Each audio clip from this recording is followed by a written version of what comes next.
Oke, Assalamualaikum warahmatullahi wabarakatuh. Pada kesempatan kali ini kita akan mencoba mempelajari tentang SQL. Di mana SQL itu adalah merupakan singkatan dari Structured Query Language. Jadi SQL itu di sini dikatakan SQL is a standard language for storing, manipulating, and retrieving data in databases. Nah, jadi SQL ini adalah standard language, suatu perintah standar untuk mengisi ataupun memanipulasi ataupun mengambil data dalam database.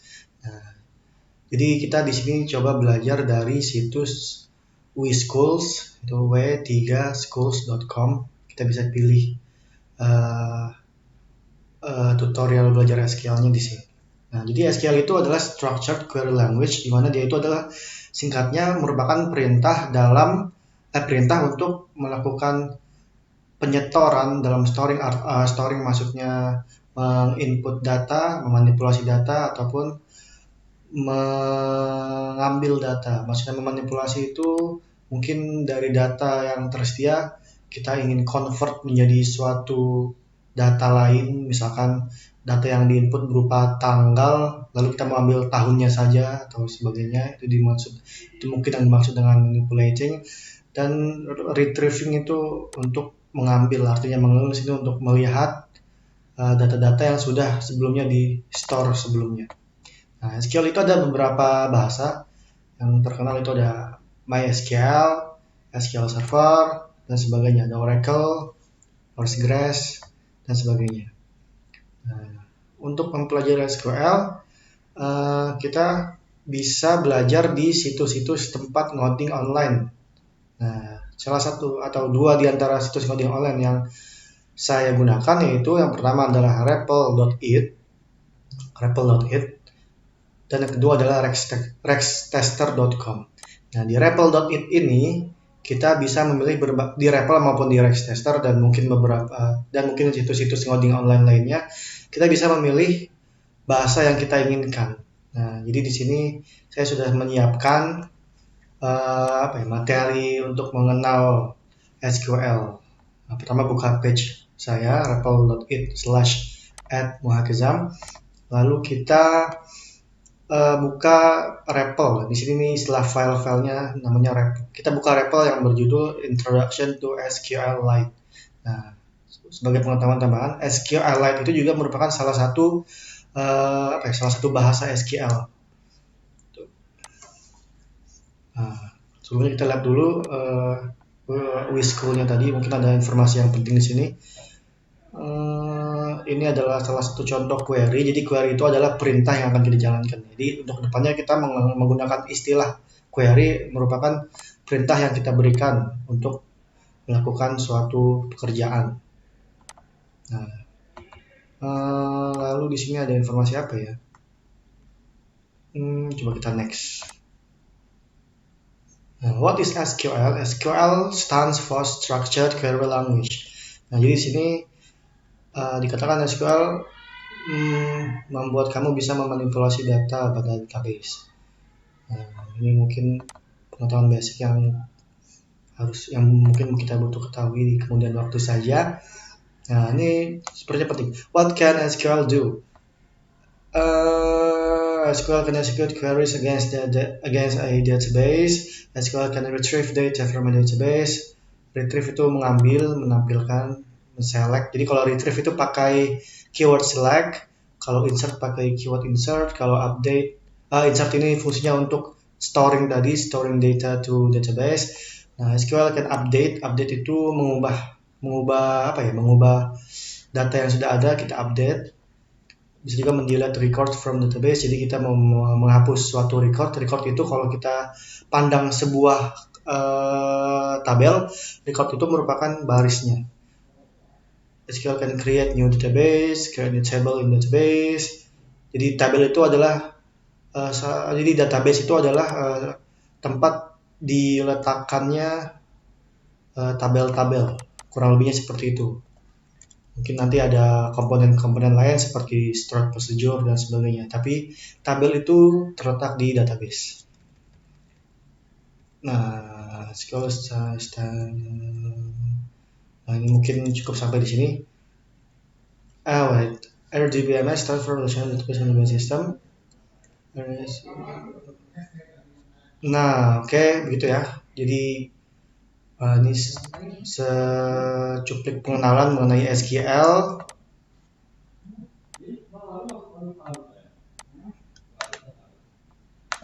Sebentar. Oke, kita masuk ke situs REPL di sini. Nah, oke, di sini kita membuka REPL. Jadi, berhubung kita menggunakan, jadi benar, saya ingin memperkenalkan sintaks-sintaks basicnya. Nah, di sini kita lihat di baris pertama dulu. Di baris pertama ini adalah ada codingan strip, lalu ada tulisan creating table called authors with column author name, book name, royalty. Jadi setiap baris yang bukan setiap baris sih, setiap si SQL ini menemukan tanda kutip-kutip ini, dia tuh akan menganggap baris tulisan setelahnya sebagai perintah yang tidak untuk dieksekusi, sebagai komen gitu loh. Sebagai komen maksudnya tuh sekedar komentar saja, bukan suatu perintah untuk dilakukan. Gitu. Jadi mungkin dalam modding kita butuh menggunakan komponen ini karena kan sebagai untuk bisa kita gunakan untuk membuat catatan. Jadi misalkan kita mau melakukan ini, untuk memperjelas ini mungkin kita kadang membutuhkan komen untuk memperjelas apa sih yang kita lakukan di sini. Misalkan memasukkan data. Oke. Nah, ini baris pertama ya. Baris kedua kita lihat ada perintah create table authors, author name, varchar, book name, varchar, royalty, float. Nah, ini tuh apa sih? Nah, create table itu adalah perintah yang digunakan untuk membuat tabel. Nah, jadi di sini urutannya adalah keyword create, lalu keyword table, lalu diikuti dengan nama tabel yang kita inginkan. Syaratnya adalah syaratnya belum ada tabel yang memiliki nama yang sama dengan nama yang kita inginkan ini, gitu, authors. Nah, lalu setelah kita pilih namanya mau apa, lalu kita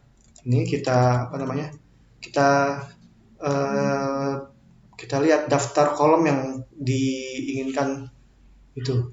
Kita lihat si tabel ini akan memiliki kolom apa aja sih. Nah, jadi si tabel authors ini ceritanya kan tabel yang memuat data tentang buku dan penulisnya, ceritanya begitu. Nah, jadi di tabel authors ini saya memberikan ada kolom author name, ada kolom book name, dan ada kolom royalty. Nah, author name itu, dalam SQL setiap kolom itu harus kita sebutkan terlebih dahulu dia itu akan menampung tipe data apa. Jadi dalam bahasa pemrograman dan dalam SQL ini tentu saja, kita harus mengenal dulu mengenai tipe data. Nah, misalkan untuk kolom author name ini saya menyeting dia sebagai tipe data varchar. Varchar itu artinya apa ya? Varchar itu bisa dikatakan tulisan, karakter, sehimpunan karakter. Nah, di sini varchar dalam kurung 50 tutup kurung. Nah, jadi si author name ini adalah varchar karena ya kolom ini akan kita isi dengan nama dari penulis, itu kan tulisannya. Sehimpunan karakter lah gitu, varchar. Lalu kita pisah dengan koma untuk menyatakan kolom yang lainnya. Lalu kita membuat kolom book name. Book name itu pun juga merupakan varchar karena isinya adalah tulisan. Sebenarnya sih bukan sekedar tulisan ya. Varchar itu intinya sih sehimpunan karakter. Nah, di sini kita lihat varchar 100. Jadi maksimum karakter yang bisa di-input dalam kolom book name ini 100. Jadi kalau author name tadi 50 lebih sedikit ya, mungkin karena nama orang kira-kira lebih pendek dari nama buku, kurang lebih begitu ceritanya saja. Nah, lalu ada kolom royalty. Royalty itu ceritanya di sini tuh uang. Jadi royalty yang diterima ke royalti yang diterima oleh si penulis buku karena menerbitkan buku ini. Nah, tipe datanya adalah float. Float itu adalah angka yang bisa memiliki nilai desimal. Nah, untuk memasukkan nilai desimal bisa kita lihat nanti kemudian. Nah, jadi perintah create table itu adalah perintah untuk membuat tabel, lalu kita tulis nama-nama kolomnya apa aja. Jadi di baris kedua ini, kita coba hapus dulu. Di baris kedua ini adalah perintah untuk membuat tabel yang namanya authors gitu. Jadi kalau kita menjalankan query ini, di database kita akan membuat tabel dengan nama authors. Nah, berhubung kita di sini ngoding dengan dengan secara online melalui dibantu oleh situs repl.it ataupun rextester.com. Nah, perintah create table ini perintah ini akan standby di sini terus selama kita ingin melakukan query nanti. Bedanya jika kita memiliki aplikasi untuk melakukan query, misalkan saya punya aplikasi Microsoft SQL Server Management Studio, misalkan kita mau menjalankan, misalkan kita ingin membuat tabel gitu, create table, namanya tadi mungkin author,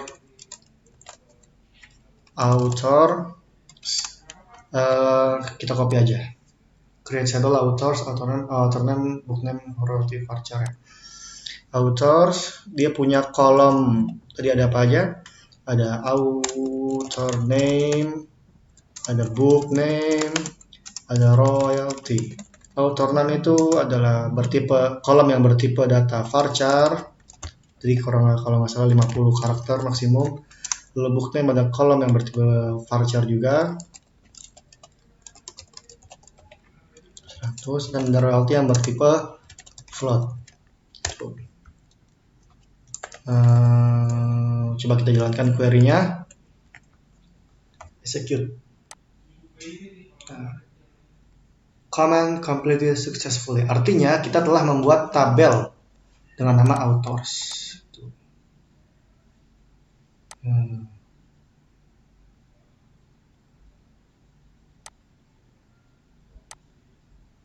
Kurang lebihnya begitu, jadi tabelnya sudah terbuat. Tapi tersimpan di mana ya ini? Kita use course ini.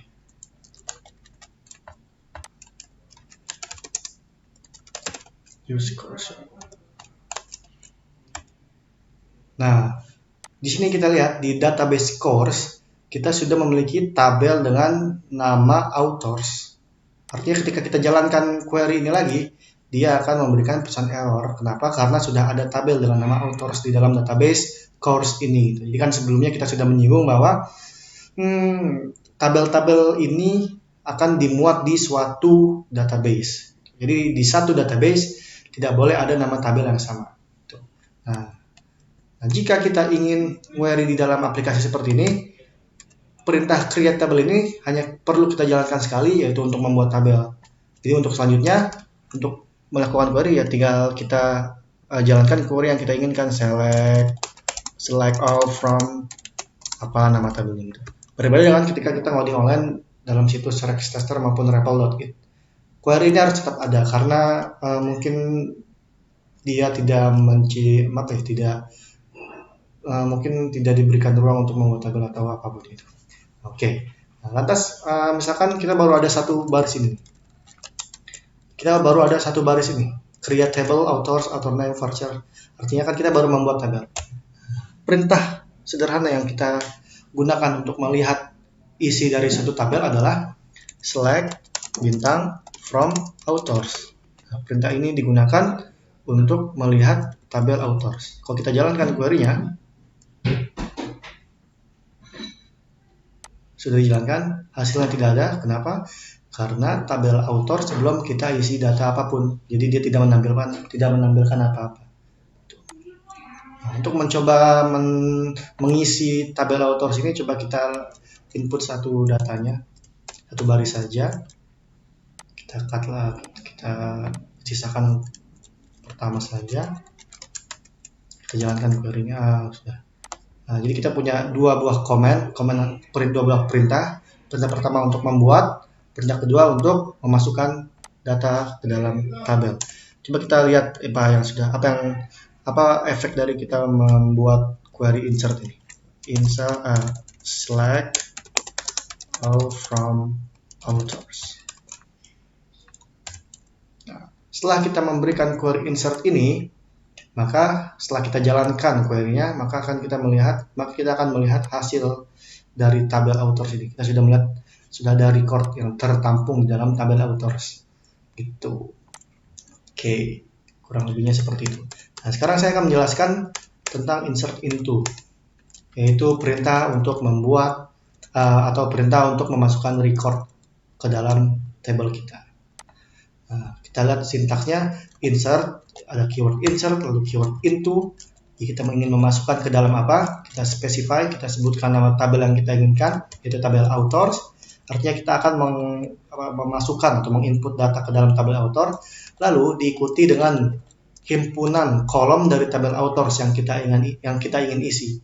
Nah, sebelumnya kan kita sudah membuat tabel authors dengan kolom author name, book name, dan royalty. Nah, kita akan mengisi kolom-kolom tersebut. Jadi setelah kita menyebutkan nama tabelnya, kita sebutkan pula nama-nama kolomnya, author name, royalty, book name, secara eksplisit. Lalu kita tuliskan value, lalu buka kurung lagi, asdas, 1242,5, maksudnya koma di sini di luar kutip.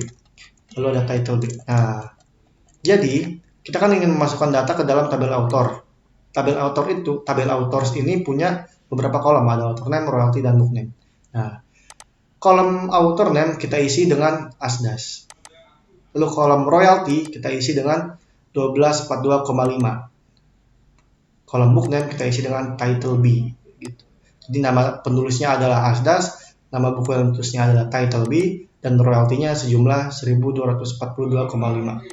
Nah, perlu kita lihat di sini, untuk memasukkan tipe data varchar harus diapit dengan tanda kutip ini, karena dia itu adalah varchar. Kalau di bahasa pemrograman isinya string.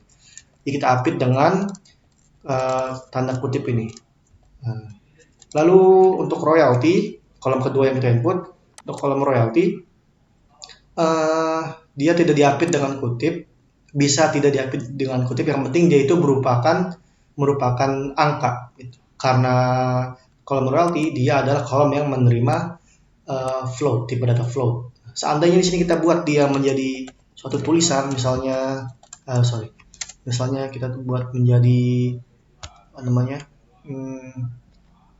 testing. Kita jalankan query-nya. Oh, kok bisa ya? Harusnya sih error. Harusnya error. Mungkin karena SQLite atau apa gitu ya. Intinya setiap kolom yang bertipe data float tidak bisa kita isi dengan tipe data varchar gitu. Begitupun sebaliknya.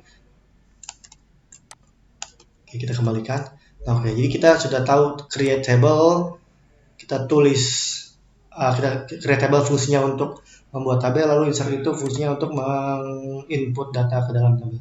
Nah, kalau kita lihat sini, urutan dari kolom yang kita sebutkan adalah author name, royalty, dan book name. Sementara sebenarnya ketika kita mendaftarkan tabel author, urutannya adalah author name, book name, dan royalty. Ini bisa dilakukan selama yang penting proses penginputannya konsisten. Artinya dalam penyebutan nama kolom ini, misalkan kita menyebutkan 3 kolom, di sini pun juga diisi 3 kolom gitu. Jadi, dan dia tuh korespon di posisi pertama berpasangan dengan posisi pertama, posisi kedua berpasangan dengan posisi kedua, dan sebagainya. Jadi author name-nya adalah asdas, royalty-nya sebesar 1242,5, ini kita hapus saja kutipnya, dan book name-nya adalah title B. Jadi fungsinya itu adalah fungsi dari create in table dan insert into. Nah, kita juga bisa melakukan penginputan data tanpa menyebutkan nama-nama kolom dari tabel tersebut. yaitu di contoh yang kedua. Ketika kita mau menginput ke dalam tabel books, kita tidak menyebutkan nama-nama kolom dari tabel books. Di sini kan tabel books memiliki kolom book name, sold copies, dan complaints. Nah, ini bisa kita lakukan selama values yang kita masukkan sesuai dengan urutan dari kolom dari tabel tersebut. Jadi misalkan di value pertama dari sini adalah title B. Title B itu untuk apa? Untuk mengisi book name. Lalu 4000 untuk apa? 4000 untuk mengisi sold copies. Dan 5 ini untuk apa? 5 ini untuk mengisi complaints. Gitu. Nah, di sini kita melihat tipe data baru, yaitu integer. Integer itu adalah angka, hanya saja dia berbeda dengan float. Float itu boleh float itu bisa menghandle desimal, angka belakang koma, sementara integer adalah bilangan bulat. Seumpamanya kita ganti ini royalty menjadi integer, kita bisa juga menulis int. Kita jalankan query-nya atau bentar, kita udah ada ya, select all from authors. Perhatikan di kolom terakhir ini, awalnya kan semuanya ada komanya ya. Ketika kita ubah jadi integer, menjadi nggak ada komanya. Oh, yang atas tetap ada karena dia kita input ada komanya. Tapi yang lainnya by default tidak ada komanya karena tipe datanya integer. Ini kurang lebihnya sampai di sini. Pengenalan tentang create table dan insert into table. Jadi perintah create table dan insert into table ketika kita ingin main di REPL atau di Rextester, query ini harus tetap ada. Berbeda dengan ketika kita mau main di suatu aplikasi, kita melakukan create table hanya sekali saja, dan insert into-nya pun hanya sekali saja. Artinya kalau kita lakukan ini berkali-kali, artinya datanya akan terinput berkali-kali. Oke, cukup di sini. Kita akan lanjut di sesi berikutnya.